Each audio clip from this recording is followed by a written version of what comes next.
Voici un tutoriel pour utiliser le logiciel Tracker. Dans un premier temps, cliquez sur Fichier, Ouvrir et sélectionnez la vidéo que vous voulez analyser. Le logiciel Tracker va tout d'abord charger toutes les images de la vidéo.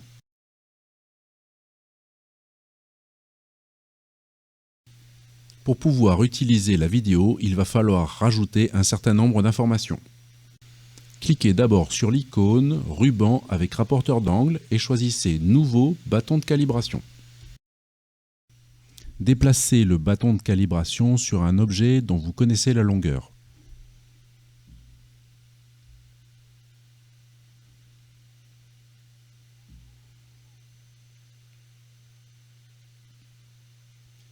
Dans Longueur à l'échelle, indiquez la longueur de l'objet.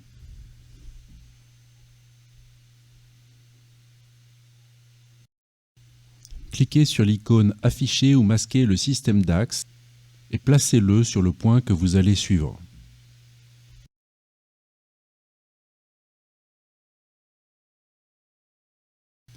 Cliquez ensuite sur l'icône Piste et choisir Nouveau, masse ponctuelle.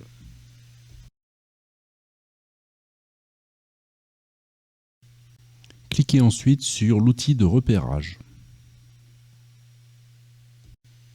Dans la fenêtre qui apparaît, vérifiez que pour la cible, la trajectoire est bien celle de la masse A. Utilisez la combinaison de touches majuscule CTRL-clic sur le point que vous voulez suivre.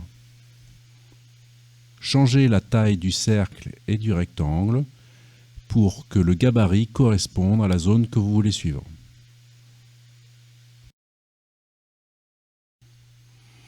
Cliquez ensuite sur Chercher pour lancer la recherche automatique image par image. Les données commencent à apparaître en arrière-plan.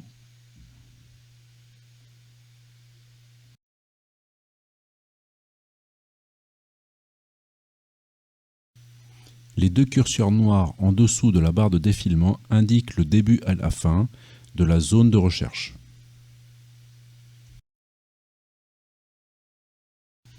Une fois la recherche terminée, cliquez sur Fermer pour fermer la fenêtre de repérage automatique. Vous voyez alors les données qui ont été récupérées. Vous pouvez cliquer sur Graphe et sélectionner le nombre de graphiques. Quand on clique sur le côté, on peut choisir le graphique à afficher. Ici, on choisira la position. En dessous, on voit les données qui ont été récupérées. Quand vous cliquez sur Tableau de données, vous pouvez choisir les graphiques affichés. Ici, on désactive la position sur Y et on active la vitesse sur X. Cliquez sur une des données, faites CTRL+A avec le clavier pour sélectionner toutes les données et faites un bouton de droite, copiez les données sélectionnées en pleine précision. Vous pouvez maintenant utiliser les données dans un autre fichier.